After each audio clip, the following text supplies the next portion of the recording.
semuanya, kembali lagi dengan saya Mayung Mary. Selamat datang untuk kalian semua. Dan untuk kalian yang baru gabung dengan channel ini, dan juga untuk kalian semua yang sudah lama gabung, thank you. So, di video kali ini saya ingin men-sharing bagaimana saya tumbuh lebih dekat dengan Tuhan. Berbicara tentang bertumbuh lebih dekat dengan Tuhan, berarti kita menjalin hubungan pribadi dengan Dia. Hubungan pribadi ini bukan sebuah rutinitas atau kewajiban, tetapi sebuah kebutuhan. Apabila itu hanya menjadi sebuah kewajiban atau rutinitas, maka itu akan menjadi ritual keagamaan saja. Dan apabila itu terjadi terus-menerus, lama-kelamaan kita akan menjadi seperti Farisi, dan kita akan condong menghakimi orang lain yang tidak melakukan kegiatan yang wajib menurut pandangan kita. Contohnya, jika teman atau pasangan kita tidak doa berjam-jam, tidak doa saat teduh, tidak baca Alkitab setiap hari, tidak puasa, lalu kita menganggap mereka tidak dekat dengan Tuhan.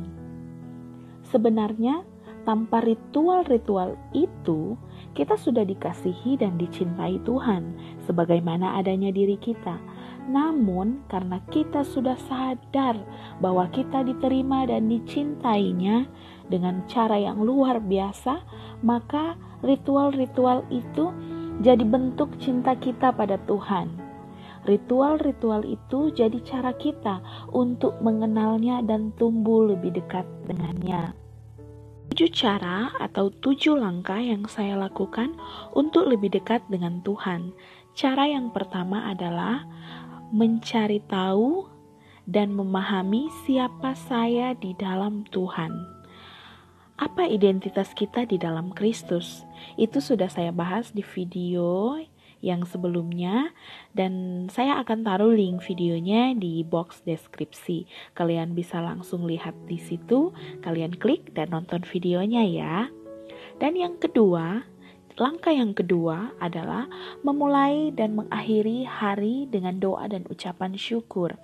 Mulailah hari dengan ucapan syukur untuk nafas hidup kita. Karena jika kita masih diberi kesempatan untuk membuka mata di pagi hari, berarti kita masih diberi kesempatan untuk merasakan kasih karunia Tuhan.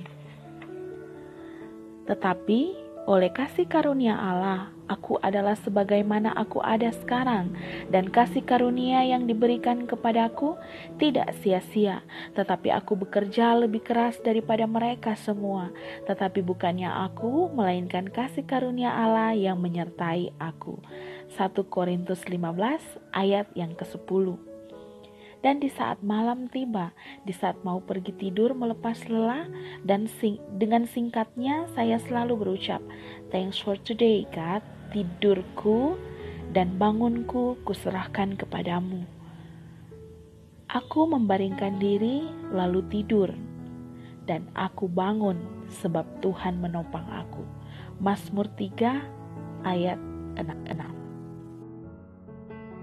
Dan langkah yang ketiga adalah saat teduh. Saya sangat menikmati waktu saat teduh saya.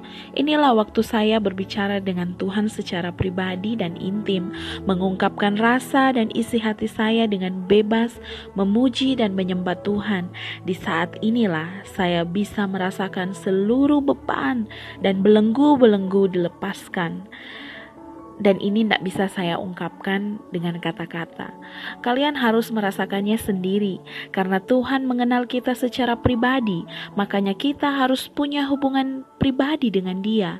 Tiap pribadi berbeda-beda cara dan pengalamannya dengan Tuhan. Namun, Dia adalah Tuhan Allah yang sama. Dia Bapa, Putra, dan Roh Kudus. Jika saya berdoa, pasti Dia menjawab. Jika Anda berdoa, pasti Dia menjawab. Tapi setiap pribadi beda jawaban doanya. Waktu berbeda, jawaban berbeda. Karena Tuhan yang mengenal kita secara pribadi. Dia yang paling tahu apa yang kita perlukan. Yang paling penting dari itu semua adalah maukah kita berseru dan mencari wajahnya. Apabila kamu berseru dan datang untuk berdoa kepadaku, maka aku akan mendengarkan kamu. Apabila kamu mencari aku, kamu akan menemukan aku. Apabila kamu menanyakan aku dengan segenap hati, aku akan memberi kamu menemukan aku. Demikian firman Tuhan. Yeremia 29 ayat 12 sampai dengan 14. Langkah yang keempat adalah membangun hubungan doa. Masih berkaitan dengan saat teduh juga. Dalam saat teduh, saya menaikkan doa-doa yang sudah saya tulis dalam jurnal saya. Saya membuat jurnal doa. Saya menulis doa saya agar saya fokus dengan pokok-pokok doa. Saya membiasakan diri untuk mencatat doa-doa saya dan membaharuinya setiap bulan. Menceklis doa-doa saya untuk saya lihat mana doa yang sudah Tuhan jawab dan bagaimana Tuhan menjawab doa itu. Dan saya akan membacakan ucapan syukur terima kasih untuk setiap doa yang Tuhan sudah kabulkan, yang sudah Tuhan jawab. Meskipun itu terkadang doanya tidak sesuai jawabannya dengan harapan saya, tapi saya tetap mengucap syukur.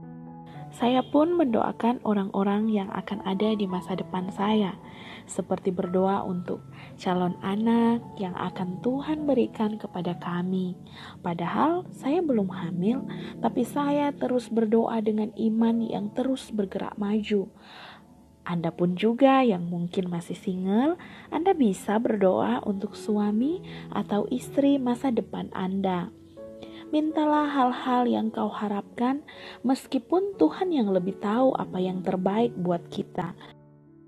Saya suka dengan ayat ini, dan inilah keberanian percaya kita kepadanya, yaitu bahwa Ia mengabulkan doa kita, jikalau kita meminta sesuatu kepadanya menurut kehendaknya, dan jikalau kita tahu bahwa Ia mengabulkan apa saja yang kita minta, maka kita juga tahu bahwa kita telah memperoleh segala sesuatu yang kita minta kepadanya.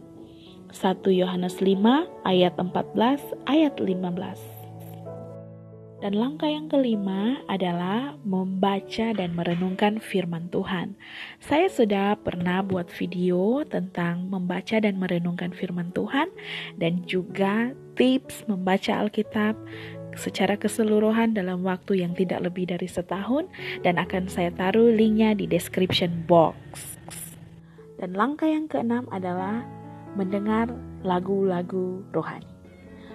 Memuji dan menyembah karena Allah bertahta di atas puji-pujian, tidak hanya saat teduh saja atau saat mau berdoa saja, tapi kapanpun, dimanapun. Saya sangat suka sekali mendengar lagu rohani dan juga bernyanyi-nyanyi, memuji, memuliakan nama Tuhan. Dan yang ketujuh adalah punya komunitas yang tepat. Pilihlah lingkungan yang mendekatkan kita dengan Tuhan dan komunitas yang saling mendoakan satu dengan yang lain agar semakin kuat bersama di dalam Tuhan. Namun, bukan berarti kita menjauhi orang-orang yang tidak melakukan ritual-ritual keagamaan yang seperti kita lakukan. Kitalah yang harus menjadi terang dan garam dunia, tetapi tetap terbuka dengan pergaulan, namun tetap memegang prinsip-prinsip kehendak Allah. Itulah 7 cara saya untuk lebih dekat dengan Tuhan. Dan juga dengan langkah-langkah ini, saya bisa dimenangkan setiap hari dari kedagingan-kedagingan saya.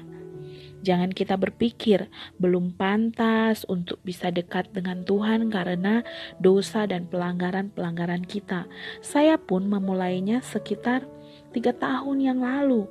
Saya benar-benar mau intim walau dengan dosa-dosa dan pelanggaran saya yang merah seperti kirmisi, tapi dengan kerendahan hati, mau dididik dan diajar oleh Tuhan, mau mengakui kelemahan, kesalahan di hadapan Tuhan dengan apa adanya. Tuhanlah yang akan membawa kita pada kemenangan demi kemenangan setiap hari sampai kita sadar dan bersyukur bahwa kita sudah menjadi milik Allah, bukan milik kegelapan lagi, dan kita diberi kerinduan agar orang lain juga menerima kemenangan.